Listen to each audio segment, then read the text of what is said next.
Hi, Gagan. Hi, Harleen.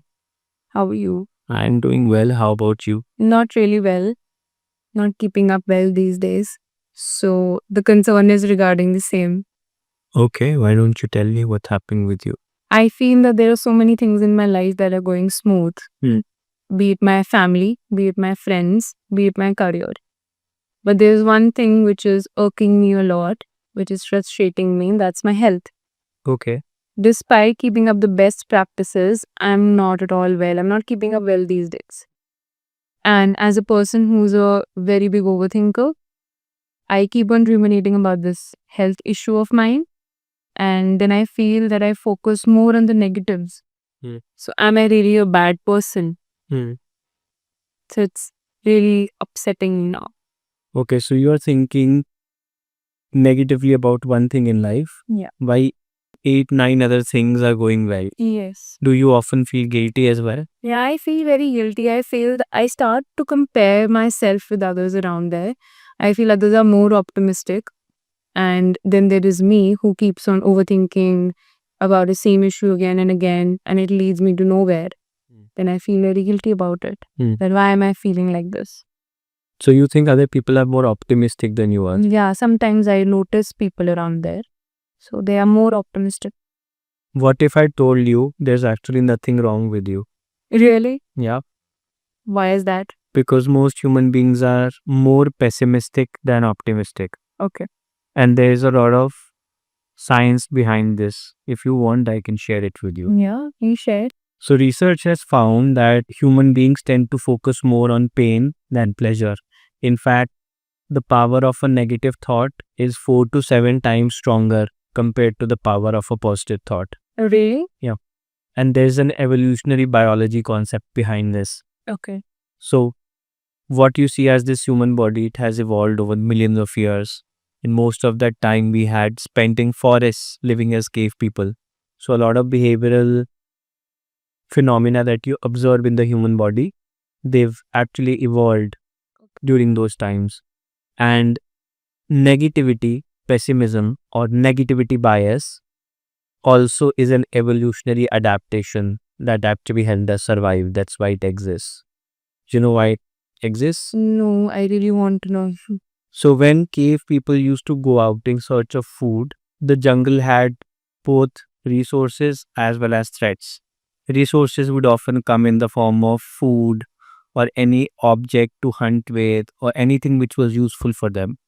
And threats, of course, came in the form of predators or poisonous snakes, insects, or poisonous fruits. And what the human mind realized was that if we did not pay attention to resources, for example, if I'm hungry, I go out in the jungle and I'm not able to spot a piece of fruit, there would be some pain, but it would not be that critical. Yeah, you will survive. Yes, you will survive. Maybe a day or two you will go hungry.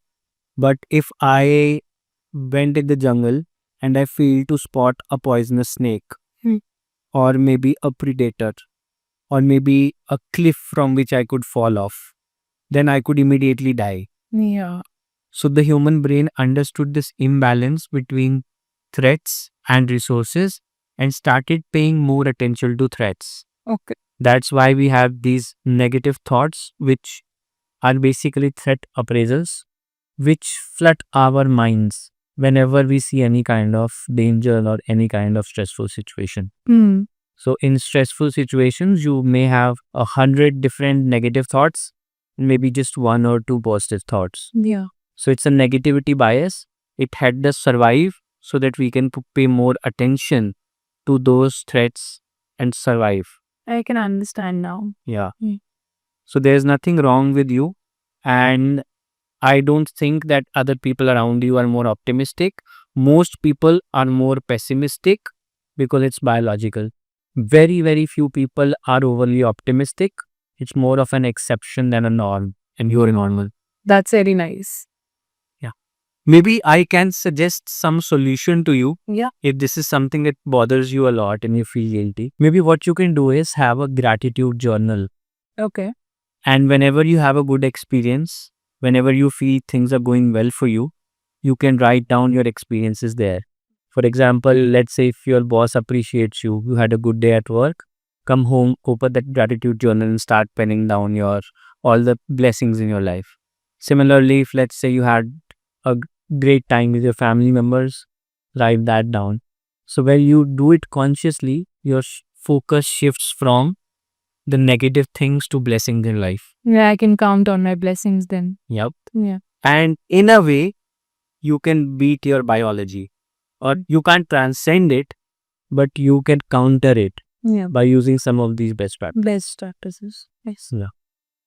What do you think you're going to do going back home now? I think I really like the idea of gratitude journal. So maybe I'll buy a very cute notebook. Then I'll write down my blessings in it. Maybe something positive in my life every day. Okay. Yeah.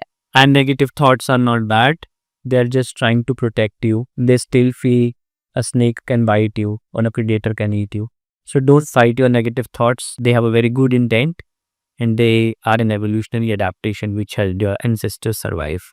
Yes. Thank you. Okay.